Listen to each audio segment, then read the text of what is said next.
Welcome back. Today we're going to tie a multi-cam shot on the Egg Sucking Leech. Pretty simple pattern, pretty basic pattern. Essentially it's a woolly bugger with a glow bug in the front of it. But it's definitely a good pattern to have,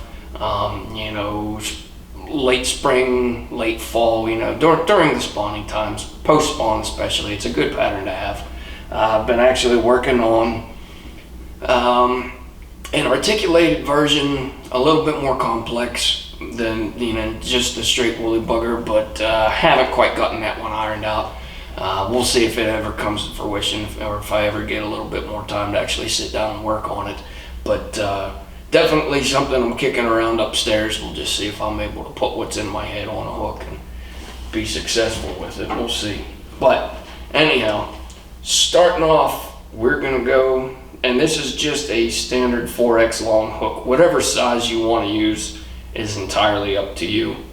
I just want to start off and get a thread base down, and we're going to put our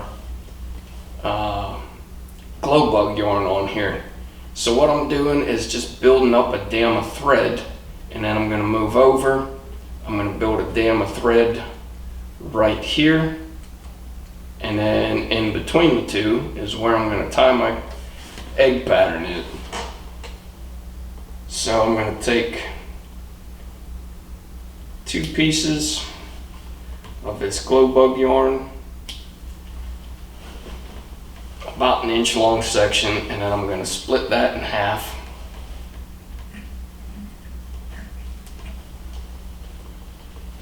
Run that through the comb real quick. Same thing right there, and then I'm going to put that one on the bottom. Go one, before I get a really tight thread wrap on there, make sure that I'm moving that material around, I'm not catching anything, and then I have that nice split right there. I put 1 wrap on the bare hook. That's going to keep your material from rotating on you. And then I came back into that split right there. Same way that I tie my egg, or I used to tie egg patterns. I haven't tied those consistently in a long time. But that's how I used to always tie mine. And then we'll grab this section. I'm going to put it on my side right there. Not quite on the top. Spread those fibers again, get a couple of good thread wraps, peel everything back, get 1 or 2 wraps there, and then bring your thread back around right to the center. So we're going to take and half that last section that we have for our egg yarn. I need a new comb.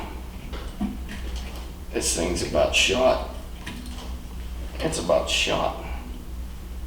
All those individual prongs are just like at their breaking point there.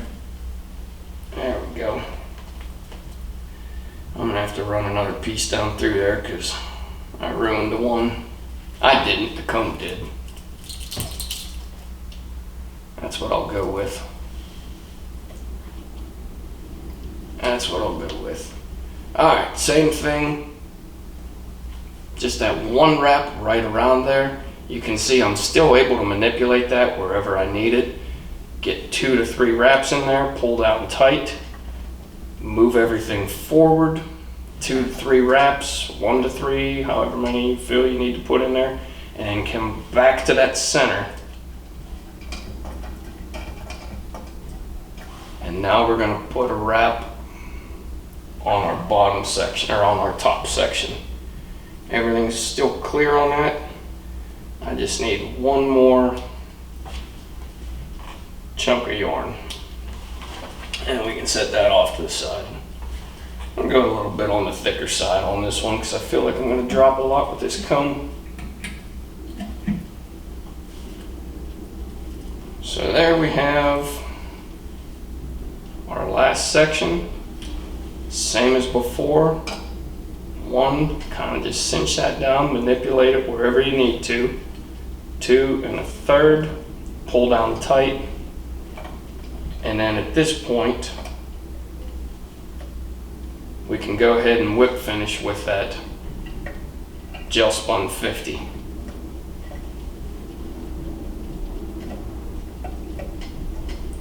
Well,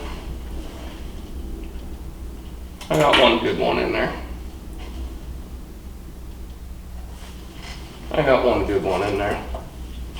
Let's take a little bit of glue and touch that. I usually like to have 2 sets of whip finishes on there, but I caught a burr on the eye of that hook and just destroyed my thread. So I'm going to give that a second to set. While it's doing that, I'm going to clear all of this Glo-Bug yarn out of my brittle little comb, and I'm going to grab a hair clip.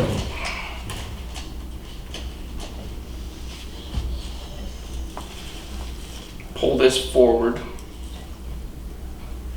and then I want to catch all of that right like this. So I set that clip right on, I didn't set it on the egg portion, I set it on the actual hook, and then I just push that through, and what that does is some of those individual prongs kind of dress those fibers back, and it sticks in there a little bit better for you. So now I want to take and get my 100 started on here. Gel spun 100. And then we're going to tie the actual leech portion of this fly. So I'm just getting the thread base in. I'm running that all the way back to the point of the hook. And we're going to go with a Marabou tail. 2 stacks as usual.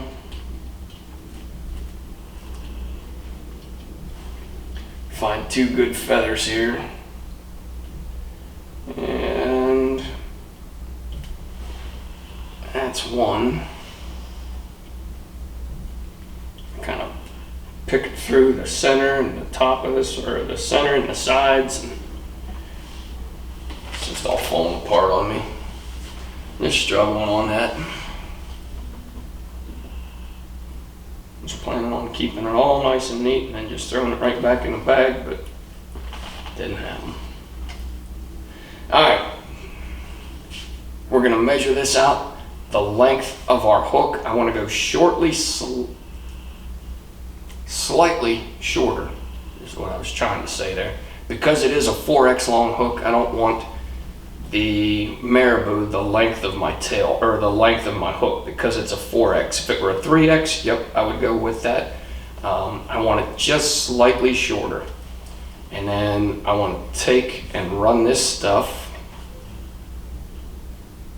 all the way to our egg in the front. So I'll just double that stem over, get a couple of good wraps right over the top of that, and then back to our second plume of Marabou. That would have been an excellent one for palmering. That would have been an excellent palmered hackle right there. Instead, it's going to be a tail on leech. So same thing, get your material set where you want it. Once you're happy with where it's at, go ahead and lock it into place, and then just run this all the way to the front. Catch that, double it over. I don't have to trim anything. Now we're going to take and tie in, where did I put it? We're going to tie in a rib to counter wrap our hackle with.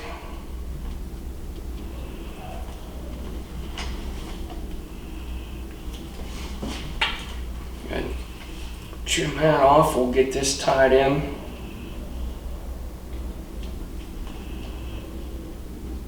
Double that wire over, that way when we go to counter wrap, if you put a little bit of extra tension on it, it's not going to go slipping out from underneath your thread.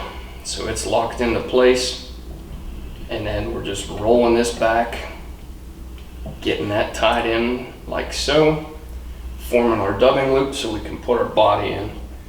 And grab our dubbing loop tool here, hook that, wrap that around, and then throw a half hitch in here. Need a little bit more.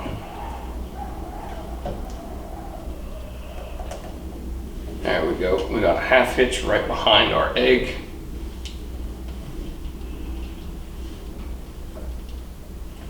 And don't know if I'm quite gonna like how that's gonna go. I may have to.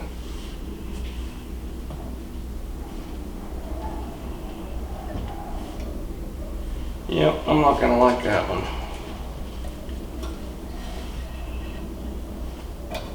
Not gonna like that. I may have to wrap this one the old way. Alright, body material. We're gonna use some ice dub.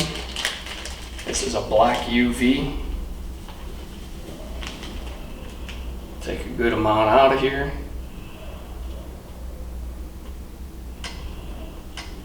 Just kind of spread that around, get yourself a nice taper. Set that into place.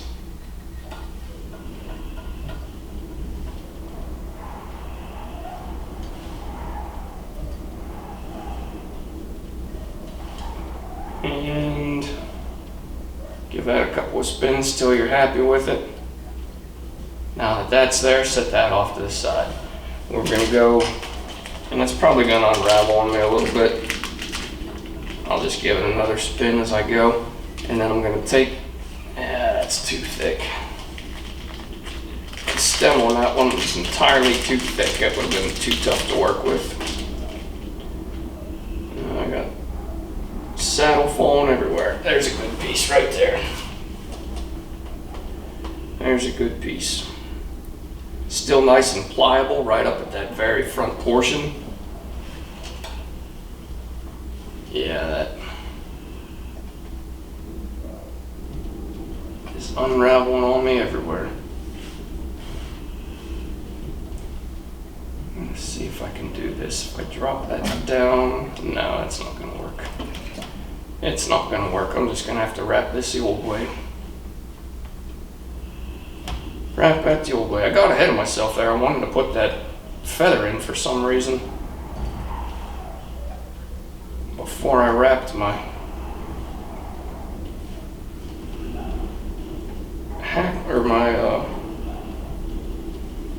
body material in. I'm gonna try it this way and see if I just let that hang free for now. Yeah, I'm not catching that egg too awful much. I'm just making some extra wraps right there. And I'm taking that right up to the egg. If I'm a little bit shy on that, not the end of the world. Because that egg inevitably is going to wind up coming back a little bit further. I'm going to get this hair clamp back on there now.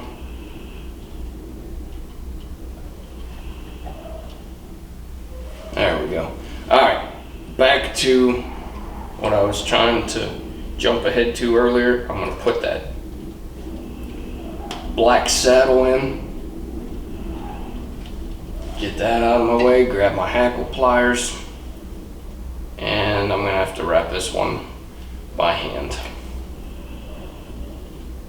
So I want to get one wrap and then a second right in front of that, and then I just want to work my way back, nice even spacing on this all the way to the back of my hook. You can see that taper right there, a real nice taper all the way through. And I cut that with my wire. Cut right through it. Cut right through it. It's like this fly is not meant to go on video today. It's fighting me a little bit.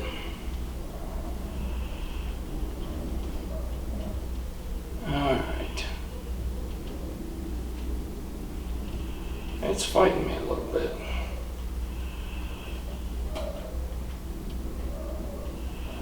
We're getting there though. like I was saying, working our way to the back, nice even wraps, good taper throughout, and then I'm going to learn my lesson from the last time, not take that too far back. Don't cut it, there we go, perfect. And then same thing, well, not same thing, we're counter wrapping our hackle now. So we're just taking this rib, taking that red wire, running right through here. I prefer using the rotary function because I can just rip it right through there and kind of shimmy my wire through there. Typically you don't catch as much that way, but we made it. We made it. So you can see that little gap right there that we have. That's all going to get covered up once we start trimming this egg. Get over there. We have our wire tied off and trimmed. That back section on that saddle's trimmed. And then what I want to do now is transfer that hair clip over my saddle now, so I have clear room to trim this egg out. Just kind of clean this up a little bit, make sure that there's nothing really too awful trapped in there or nothing too tangled up. We cleaned it before we set it on, so it's not too awful bad. The comb did a pretty good job. That just gives you a little bit cleaner of a cut on that, or a little bit cleaner of a trim when you do it that way. And then I'm just working my way up and then down, and my elbow's in the way. It's kind of awkward. Missed a piece. One more. Up and then on the way down on that one. I got a little bit bleeding back into the hackle. I'm going to trim that out. Sometimes I like to leave a little bit of this in there on, you know, like the top and the sides. Kind of gives that appearance of the egg bleeding back into the actual fly a little bit. Kind of like the way that that looks. So now that we have that all squared away, I should have whip finished beforehand, but we'll make it work. I should have whip finished beforehand. One time I'm trying to put the saddle on before the body, and now whip finishing when after I tied the egg off, but we made it work. We made it work. So now what I want to do is just dress this up a little bit more. I can get rid of that clip now. I want to dress that up a little bit more. I usually oversize this egg because once it's wet, it's gonna wind up being a little bit more slender for you. So I usually oversize the egg. If you want to do this the easy way and not have any fun, you can just throw a bead head on there, but where in the hell's the fun in that, you know?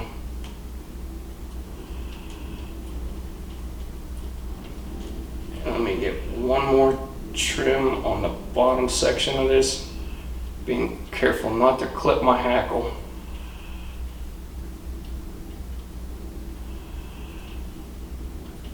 Just kind of round that egg into shape. Kind of peel all that stuff back.